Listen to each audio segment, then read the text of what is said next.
Pembukaan kejuaraan Grass Track Bupati Oku Timur Cup di Cahaya Baru Sirkuit BK16 Desa Cahya Negeri, Kecamatan Semendawai Suku 3, Sabtu, tanggal 14 Oktober tahun 2023. Dalam sambutannya, Bupati Oku Timur Insinyur Haji Lanosin, MT mengatakan, Grass Track menjadi salah satu ajang balap yang paling populer di kalangan para bikers tanah air.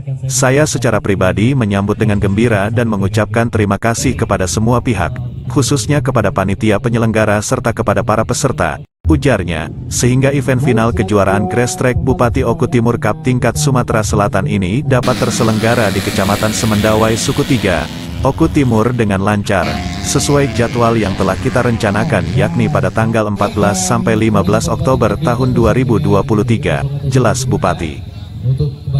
Narasi, Arman Palembang Express.